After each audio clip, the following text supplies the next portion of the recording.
1 محرم سے لے کر 10 محرم تک مچھلی، گوشت، انڈا کھانا جائز ہے یا ناجائز ہے، صحیح ہے یا غلط ہے؟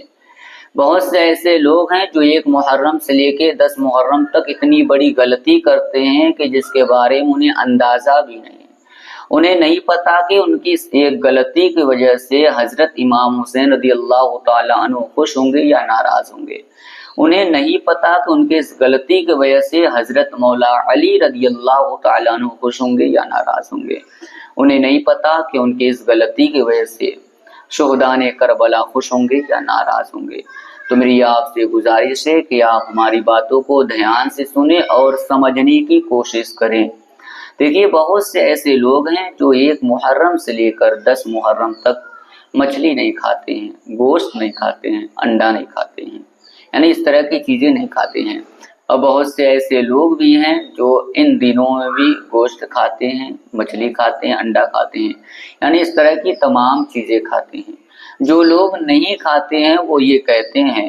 کہ ان دنوں میں مچھلی نہیں کھانی چاہیے، گوشت نہیں کھانی چاہیے، انڈا نہیں کھانا چاہیے، یعنی اس طرح کی چیزیں نہیں کھانی چاہیے، صحیح نہیں ہے کھانا۔ بہت سے لوگ کہتے ہیں کہ جائز نہیں ہے، ناجائز ہے کھانا۔ تو دیکھیے صحیح مسئلہ کیا ہے اور کیا کرنا چاہیے کیا نہیں کرنا چاہیے، میں آپ کو بتا دوں کہ چاہے محرم شریف کا مہینہ ہو، وہ چاہے 1 محرم سے لے کے 10 محرم تک ہو، یا پھر پورے محرم کا مہینہ ہو، یا اور بھی کوئی دن ہو،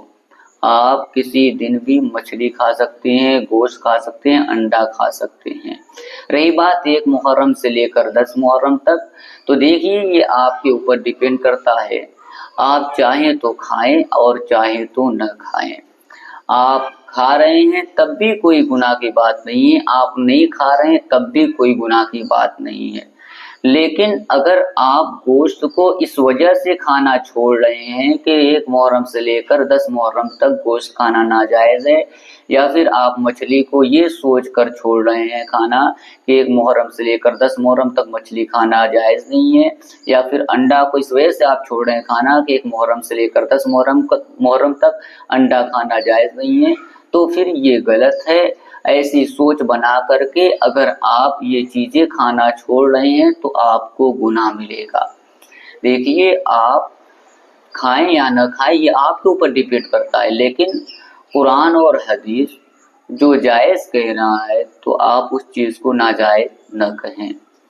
کیونکہ شریعت جس چیز کو جائز کرتی ہے کھانے کے لیے، آپ اگر اس چیز کو ناجائز کہہ کے ناجائز سوچ کر چھوڑیں گے تو آپ پر گناہ ہوگا۔ تو یہ آپ کی خواہش اور آپ کے اوپر ڈیپینڈ کرتا ہے کہ آپ 1 محرم سے لے کر 10 محرم تک چاہے تو یہ چیزیں کھائیں اور چاہے تو نہ کھائیں۔ کھائیں گے تب بھی کوئی گناہ نہیں، نہیں کھائیں گے تب بھی کوئی گناہ نہیں، لیکن یاد رکھیں کہ آپ کو یہ چیزیں یہ سوچ بنا کر نہیں کھانا چھوڑنا ہے کہ یہ ناجائز ہے، بلکہ ہاں آپ یہی سوچ رکھیں اور یہی کہیں کہ ہاں کھانا جائز تو ہے لیکن ہمارا دل نہیں کر رہا ہے، ہم نہیں کھا رہے ہیں۔